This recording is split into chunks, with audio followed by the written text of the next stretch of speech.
Let's look at this third factor. Both of you are smiling, or I don't know, Annamalai takes a little while to smile. But, and you mentioned Gen Z. Is there a Gen Z under 30 voter who hasn't seen Karunanidhi, hasn't seen Jayalalitha, wants to look at change, is perhaps tired of seeing the same old recent faces, and is possibly looking at Vijay? Is Vijay a factor? When today Karthi Chidambaram says it's a three-cornered race, do you agree that it's a three-cornered race, that Vijay is also a factor? He's the X factor in a way? I agree with him, sir, because you can't discount Nam Tamil are also a party, 8% vote share. So cutting off votes, which segment? But Tamil Nadu is an interesting basket case this time. And more importantly, we are not discounting Vijay as a person. Because you see the average age of voters, 5.41 crore post SIR phase 1. And if you see the age group, they think very differently. And their lifestyle is very different. They look at politics very differently. And the election candidates of major political parties are very old, 7 times, 6 times, 5 times people are standing. So naturally, there is also micro anti-incumbents. It is also not the state level anti-incumbency. There is also micro level constituency wise. So you can't discount Mr. Vijay factor. At the same time, it's a challenge for any new political party. Their first election is always a challenge. You got to get a lot of things in order. But I hope, because we are talking in India today for Prashant Kishore, 3 months before the Bihar polls for the chief minister race, you gave him 23.2% for PK. And when the election day happened, it came down to 6%. I'm not very sure. Things might go anyway. But I tend to believe with an organized political party like us, with good election managers around, we can run the election in a far better way. And again, Karthi Chidambaram ji, he mentioned a correct word, first past the post, because it's a very complicated election calculating methodology. When you look at a 3.5 or a 4-corner election, and you're looking at the first guy who's crossing the poll. So many constituency, you might see the winning margin, 2,000, 3,000, 5,000 votes. Lot of micromanagement, which we believe we are good at. And a new party like Mr. Vijay, he might not have that many election managers to go around. So that factor might tilt the balance towards us. Karthi Chidambaram, do you also believe that Vijay is a serious factor? And would you prefer the Congress being with Vijay than the DMK? No, we are with the India Alliance. We lead the India Alliance nationally. The DMK is a constituent of the India Alliance. And in Tamil Nadu, the DMK leads the India Alliance, and we are completely and firmly in the India Alliance. Okay. But that does not mean that we don't notice other players in the field. So how do you see Vijay? See, Vijay is a popular movie star. There's absolutely no doubt about that. He has a fan base, no doubt about that. That fan base can possibly convert into a support base. I agree with that. The support base can become perhaps a vote base. But the vote, will it become seats? I'm doubtful. Because there is a big journey between vote share and conversion into seats. You know, it's just not, it's in a first past the post system. You need a campaign, you need candidates. And you know, in Tamil Nadu, there are other factors as well. So unless all that falls into place, to converting a fan base into votes and votes into seats is a little complicated journey, and might not be able to do it in the first time around. And generally, when you talk about younger voters, all over the world, they are dissatisfied with politics as usual.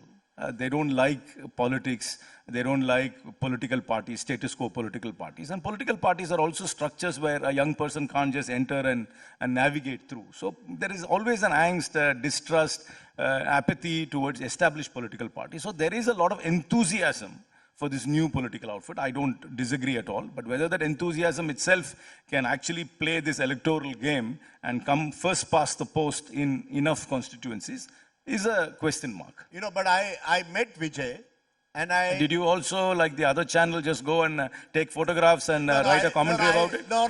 Please be very clear. I made it very clear. I met Vijay. One of the issues, I asked him, what are you fighting this election for? He said, Tamil Nadu needs change. I represent change. So I said, what is this change you're going to bring? He said, people are tired of the same old corruption of the national parties and the state parties. They want something different. Would you concede that both alliances, in a way, are burdened by the past? Both of your parties are tainted with serious charges of corruption. Both your alliance and their alliance. This is something which you can taint and paint all political parties in India. And only a party which has never been in government, which has never held any office, any position, can claim this purity. So, but look at the element of the persons who have joined the party. The biggest catch they've had is a 9-time legislature from the ADMK. So is he saying that he comes from a completely clean background or an organization which was known for its purity? I mean, then there have been other elements. I mean, there are few names they've celebrated, and I've seen either from the DMK or the ADMK who have joined them. Can they say that these people who have joined them have passed this purity test? No, but the issues which you raised, for example, when I tracked you during the 2024 campaign, corruption, dynasty Raj, family rule, do you believe that those are still valid issues, that this election will be fought in a way that these issues come to the center stage? Because you lost and the DMK swept the Lok Sabha election. So clearly the voters don't seem to worry about family Raj or nepotism or corruption in the way that you were making it a calling card. And interestingly, you have now gone and tied up with the same AIDMK, which you used to call corrupt.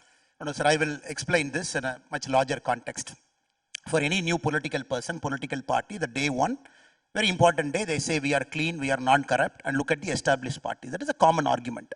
Arvind Kejriwal started like that to see where Arvind Kejriwal has ended up. Now, Tamil Nadu elections, you see, it's a combination of a political party, organization, combination of the chief ministerial candidate, combination of all the 234 candidates you put. And when you look at the test, you might always, in a party in power for 7, 8, 9 times, you can always pick up individuals, 1, 2, 3. Any party in the world, you can pick up individuals and say, at some point of time, there was a corruption allegation, probably they went to court. It is okay. In a big party, it happens. I'm not saying it is not there, because you can't pass the purity test for all the 100% person in a party. But we have to understand in totality, when you look at ADMK, DMK, the major parties now leading the alliance in Tamil Nadu, when you look at the past history and this election in 2026, if Mr. Vijay wants to play only the corruption card and say, I am clean, please vote for me, I don't think that is going to be a big argument in this election. If Vijay toils in the ground for 5-10 years, possibly mingling among with people, carrying a street protest, getting arrested, along with this cadre, for 10 years, possibly it might have some currency. So I don't think Mr. Vijay's argument will hold water. Answering your second question of Dynasty, of course Dynasty is a factor.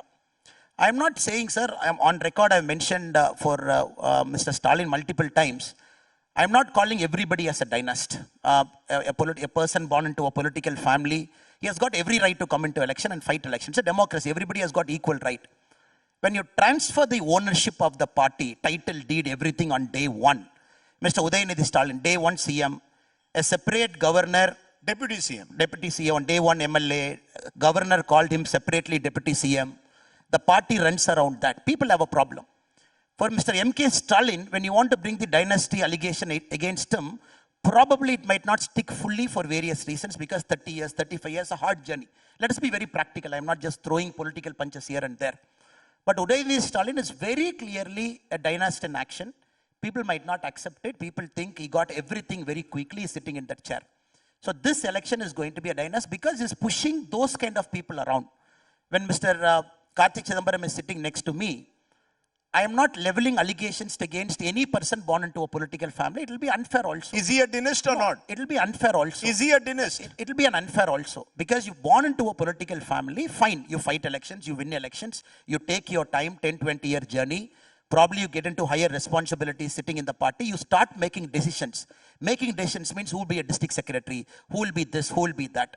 So in that factor, I don't want to paint every single person as a dynast. It is unfair in Indian democracy, because every election you see, you go to Mumbai Corporation, you see half the people are somebody's children, somebody's thing. I'm not getting into that. But Udayanidhi Stalin is very clearly a dynast. This election will clearly portray this in the field that they don't want anybody ascending to power very quickly, making decisions, keeping their cronies in mind.